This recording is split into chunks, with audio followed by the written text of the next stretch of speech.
This week on the India Report, people of West Bengal, Assam, Tamil Nadu and Kerala vote in a tight election. This week we decode the exit polls for you. At least 9 people have been found dead in the Jabalpur cruise boat tragedy. We ask, who is responsible? We also ask, is Punjab safe under quote-unquote drunk CM Bhagwant Mann? Also this week, Rupee hits all-time low. Why Rupee keeps on falling and how will it impact you? Also, India and New Zealand signs a historic $20 billion investment deal. What's in it for you? This week on the India Report, a disturbing story from Maharashtra where 13,000 plus women are forced to remove their uterus. Also on the show, Rajasthan Royal captain Riyan Parag faces heat for vaping during the match, and Zoran Mamdani asks King Charles to return Koh-i-Noor back to India. Let's unravel all these stories in next 15 minutes. I'm Karan and this is the India Report. This week, India's political temperature is soaring as 4 key states, West Bengal, Tamil Nadu, Assam and Kerala, stand at the edge of a potential political reset. Exit polls are out, and if they are even close to reality, we could be looking at a semantic shift in power. Let's start with West Bengal, the ground zero of this political storm. The mighty All India Trinamool Congress, led by Mamata Banerjee, is staring at a dramatic fall. Projections show TMC dropping to nearly 100 seats. A hung assembly now looks like a real possibility. After 15 years of unchallenged control, is this the beginning of the end for Mamata Banerjee's reign? Now shift to Tamil Nadu, where the script is nothing short of cinematic. The DMK alliance may hold on to power, but the spotlight is firmly on one man, Vijay. His party, TVK, is not just entering politics, it's shaking its very foundation.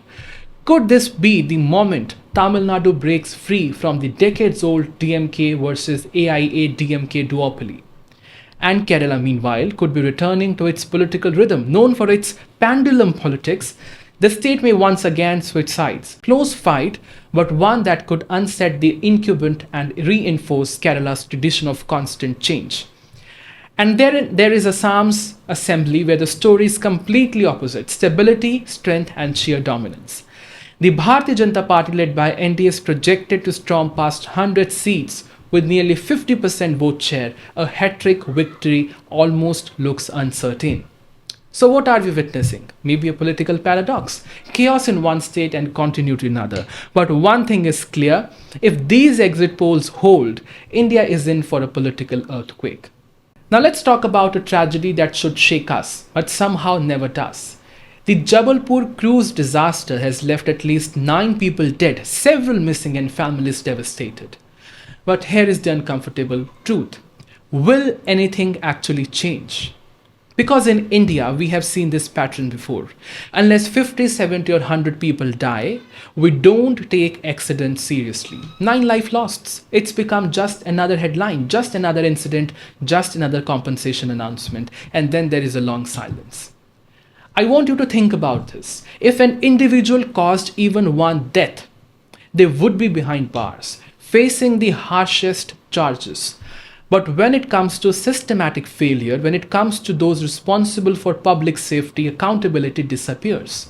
The very people whose job is to protect us continue to live comfortably, moving in taxpayer-funded motor carades, staying in taxpayer-funded bungalows, while failing at the one job that actually matters.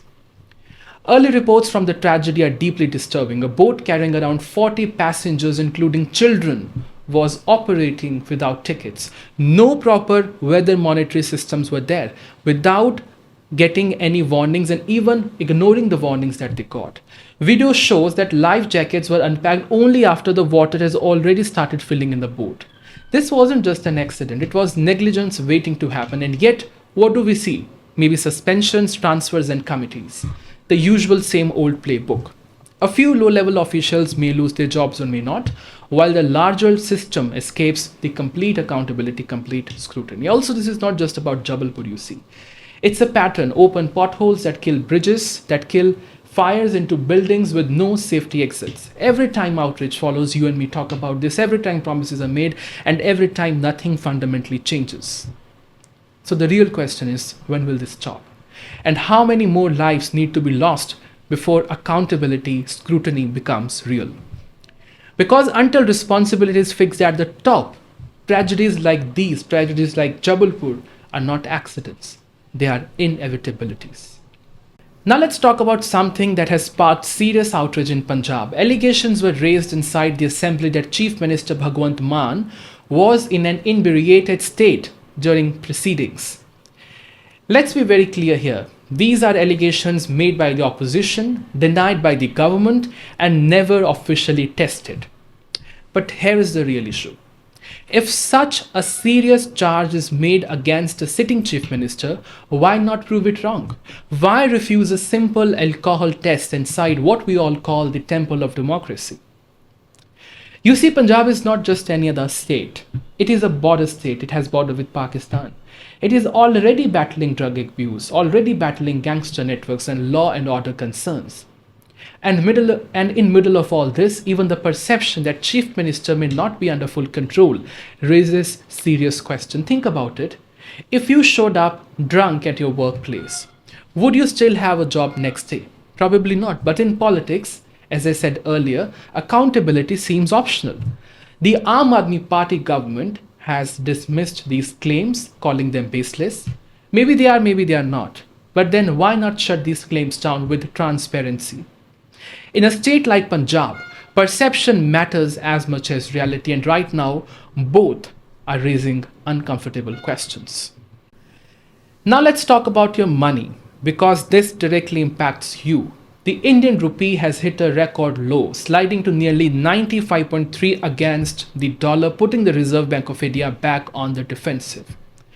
So what's going wrong? At the heart of this fall is rising crude oil. India imports the majority of its energy, and with global oil prices climbing to multi-year high, our import bill is exploding. More dollars are flowing out of the country, weakening the rupee. Add to that a stronger US dollar driven by tighter policies by the federal government, and the pressure only intensifies. But that's not all. Foreign investors are pulling money out of our country, over 20 billion in just the last 2 months. Why? Because a weakening rupee eats into their returns. And when investors leave, the currency falls further. You see, it's like a vicious cycle. Now here is why it matters to you. Weaker rupee means costlier imports, fuel, electronics, even everyday goods. That pushes inflation higher. Your petrol bill goes up. Your groceries get more expensive. And if this continues, the RBI may step in with stricter measures, possibly higher interest rates, which means the loans and EMIs are going to get costlier for you. This isn't just a currency story, you see, it's a warning sign, because when the rupee weakens consistently, it reflects deeper stress in the economy. From global shocks to domestic vulnerabilities, the big question now is, can the Reserve Bank of India stabilize the fall, or are we headed for more pain ahead? Now let's move to a big economic development. India has signed a major free trade agreement with New Zealand, a deal that could reshape trade between the two nations. The agreement was signed in New Delhi by India's Commerce Minister Piyush Goyal and New Zealand's Trade Minister Todd McClay. And if everything goes as planned, this pact could come into force later this year, 2026, after it's ratified by New Zealand Parliament. So why does this matter? This is the important question. Because this is being called, and I quote, once in a generation deal by New Zealand Prime Minister Christopher Luxon. For New Zealand, it opens doors to a massive Indian market of 1.4 billion people. And for India, it means deeper global integration, stronger exports, and more investment opportunities. What's even more significant is the speed of negotiations, which were resumed in 2025 after a decade-long pause and were wrapped up within few months. I want to tell you that that's one of the India's fastest trade deals ever. But there are concerns as well, especially around dairy. You see, New Zealand dominates global dairy exports, and these are fears about the impact on Indian farmers. The government, however, says safeguards are in place. So what's in it for you? That is an important question. Potentially cheaper imported goods, more job opportunities, and stronger economic growth.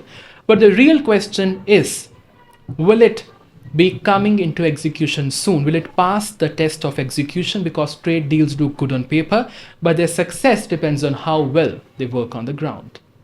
Ladies and gentlemen, now a deeply disturbing story from Maharashtra, one that goes beyond policy and hits the very core of humanity. In districts like Beed, thousands of working women in sugarcane fields are removing their wombs, not because they want to, but because they feel they have no choice. Women who have power to bring life into this world are being pushed into giving that up just to survive. Think about that. Motherhood, sometimes we claim to respect so deeply, is being reduced to quote-unquote problem because it interrupts work. Period means lost wages. Pregnancy means debt. And in a system that punishes break, the body itself becomes negotiable. We call it a medical procedure, but let's simplify it. This is women being forced to remove a part of their body forever. This is not a direct force. This is pressure, economic pressure, so strong that it takes away a real choice. And the number we hear, 13,000 women, that's not even today's reality. The data is old. The truth today could be far worse. This cannot go on. The government needs to step in immediately. There must be strict rules, especially in rural areas where awareness is low and exploitation is high. Women need protection, fair wages, and basic dignity, especially in such areas, not conditions that push them into life-altering decisions. Because if we cannot protect the very women who create life, then what exactly are we protecting? Let's talk about something uncomfortable. Our obsession with cricket and cricketers. In India, cricket isn't just a sport, it's a religion, and cricketers, they are treated like gods. But maybe it's time we ask, are we choosing our heroes wisely?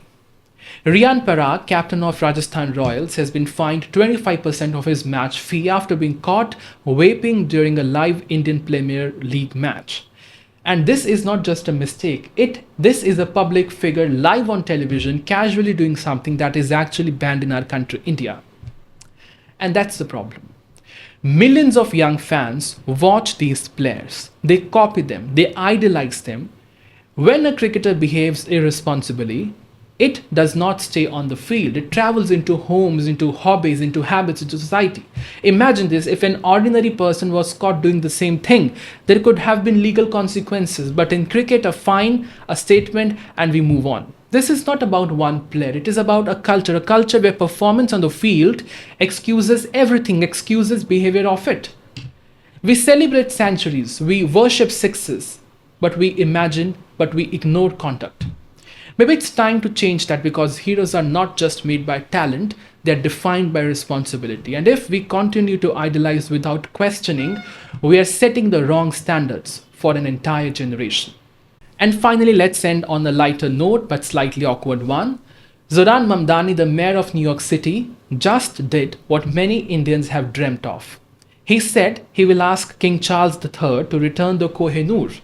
Yes, that Koh-i-Noor, the one that's been on a long foreign trip since 1849. Now imagine this scene. You are at a formal event, you are shaking hands with the king, cameras are flashing, diplomats are smiling, and suddenly you say, by the way, sir, can we have a diamond back? Bold, very bold. The Koh-i-Noor, which literally means mountain of light, has been on a quite a long journey, passed between empires, rulers, and eventually landed in the British crown jewels. India has been asking for it for quite some time now, but UK has been ignoring politely. What makes this funnier is the timing. Mamdani said this just before meeting the king.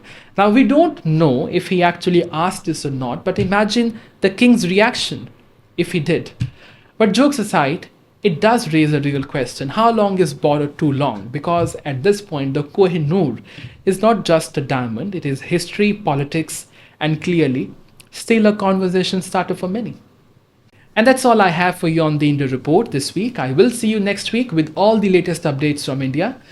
It's going to be a politically charged week ahead, and I'm especially excited to dive into the election results from all 4 states. And thank you all for the appreciation and love you showed on the pilot episode of the India Report. I was a little skeptical before I started it, but it truly means a lot to me. I hope you enjoyed this one just as much.